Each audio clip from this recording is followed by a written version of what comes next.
Assalamualaikum warahmatullahi wabarakatuh. Perkenalkan, nama saya Abi Hairudin, Magister Manajemen Pendidikan Islam Maulana Malik Ibrahim Malang. Di sini kami akan membahas tentang strategi kepemimpinan Kiai dalam mentransformasikan karakter santri dengan kolaborasi nilai tradisional dan pengetahuan modern. Dengan narasumber Bapak Imam Asy'ari sebagai pengasuh Pondok Pesantren Miftahul Ulum. Strategi kepemimpinan Kiai dalam mentransformasikan karakter santri dengan cara tradisional di zaman yang modern. Nah, saya di sini ingin menanyakan itu bagaimana bentuk strategi kepemimpinan yang panjenengan terapkan di tempat yang jenengan ini. Pertama, mungkin kita menoleh ke arah ulama salaf. Ulama salaf dulu itu di dalam taklim itu kan ada ala tanamul ilma illa bisibtatin satu bikarimat dunia dibayani. Jadi tidak ada tercapai sesuatu yang kecuali dengan 6 perkara. Antara lain di sini disebutkan dulu zaman. Dulu zaman itu artinya waktu yang lama. Jadi saya tetap berpegang teguh pada prinsip waktu yang lama.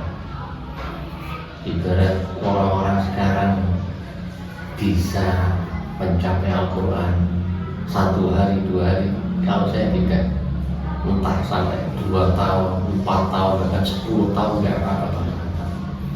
Yang penting dari santri-santri itu bisa memahami semua. Itu mengacu ke arah dan dari ulama-ulama salaf dulu zaman itu tetap saya perhitungkan. Mungkin itu.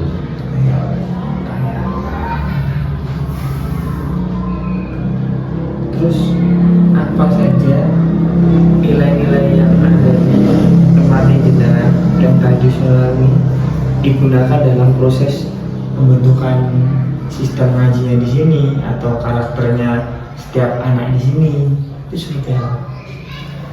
Sistem saya pun juga mengacu pada ulama salaf juga. Untuk metode di era-era ini metode kan berbanyak sekali. Saya tidak menyalahkan dan juga saya bangga dengan metode tersebut. Tapi saya tetap bangga dengan metode Baghdadi, metode Alifat Alif Nasari Alif Ma'rufah. Jadi untuk saya pribadi khususnya dan semua yang ada di sini itu tetap menganggap bahwasanya karakter AIU itu adalah satu sanepan bahwasanya aku iki wong. AIU aku iki wong. Nah, tugasnya wong tetap di sini mengacu pada ubudiyah, pada ibadah. Jadi santri-santri yang berada di sini itu tetap bermetodekan Baghdadiyah. Untuk metode-metode yang lain itu belum sering ditawari oleh teman-teman sanak-sanak. Ganti aja, saya tetap nggak mau.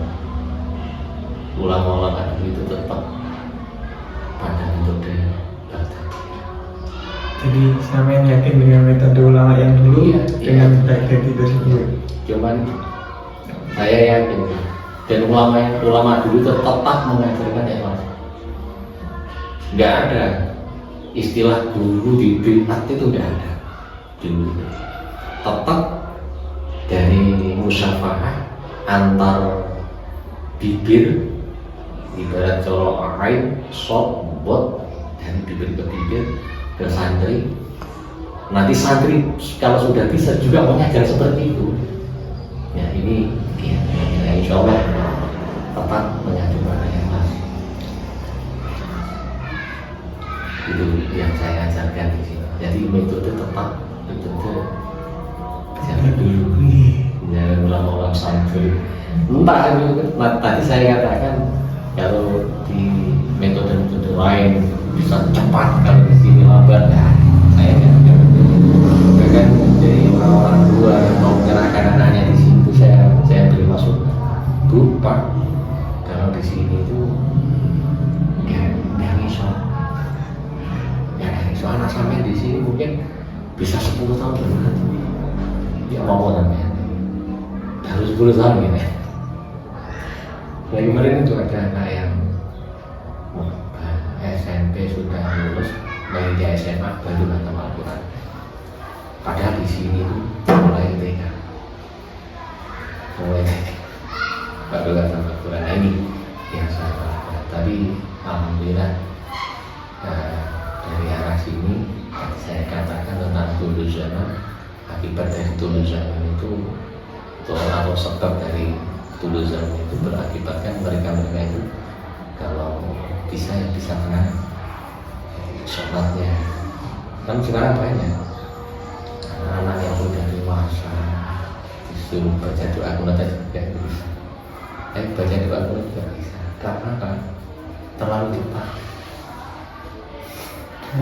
Jenengan kan memantapkan biar output atau keluar dari sini udah siap. Gitu. Terus lagi apa saja tantangan jenengan ketika dulu awal merintis sampai jadi kayak seperti ini mau? Mungkin semua ada izin Allah. Jadi dari izin Allah. Saya awalnya dari izin Allah. Untuk hal seperti saya atau kita ini nggak akan bisa berbuat apa-apa tanpa izin Allah. Tapi awal mulanya itu sulit karena harus bertantangan dengan mereka yang kayaknya itu ya cemburu sosial lah gitu. Jadi banyak sekali, bahkan saya itu pernah katakanlah berarti jorokan saran itu pernah aku diusir dari sini, itu pernah. Tapi ya itu tadi lah, semua dari izin Allah.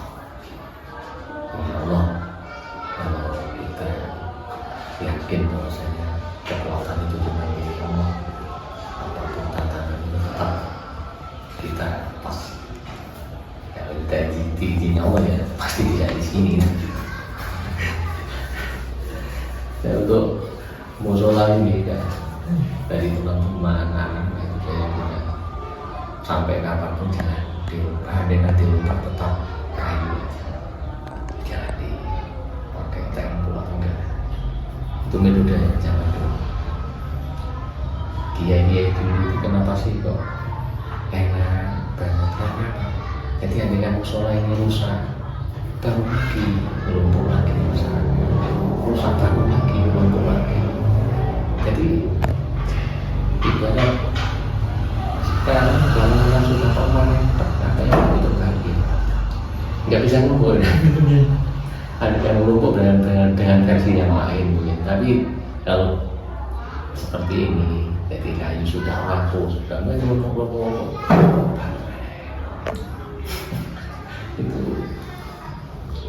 kalau bisa dikatakan ulama-ulama dulu itu yang demikian. Kalau masyarakat sini terus dulu, insya Allah anjing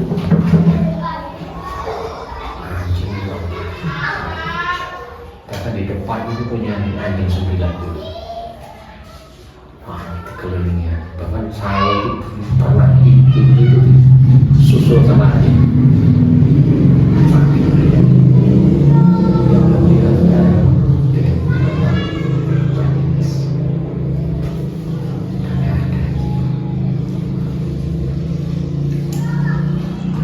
Hanya yang bertanya itu gini Pak, bagaimana caranya jenengan kan sebagai pasien lagi dan itu mengkolaborasikan antara guru-guru ini lagi terus santri ini sama lingkungan masyarakat sekitar itu seperti apa?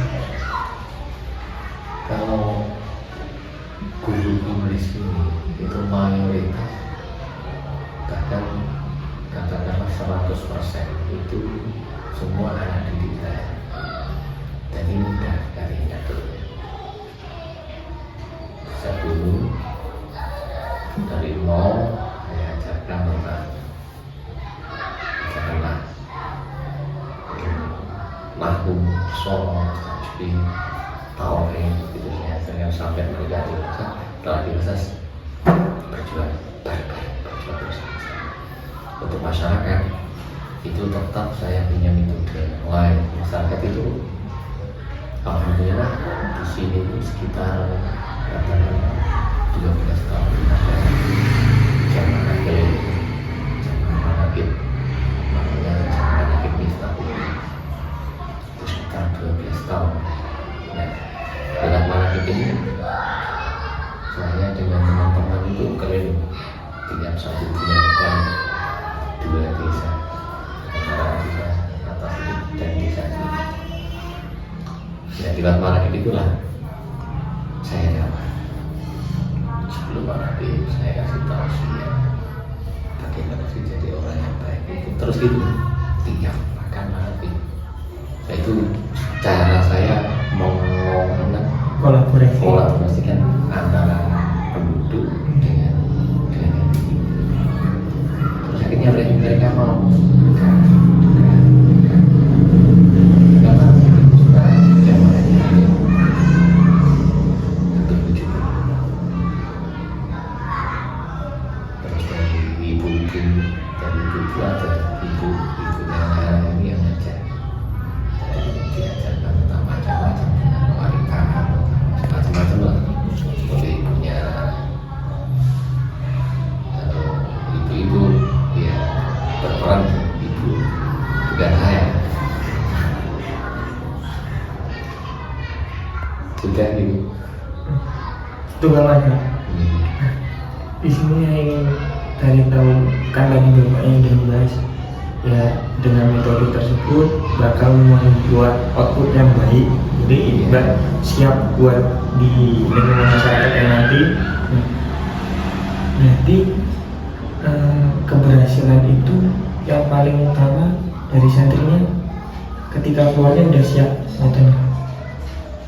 Kalau saya itu enggak memandang seperti itu.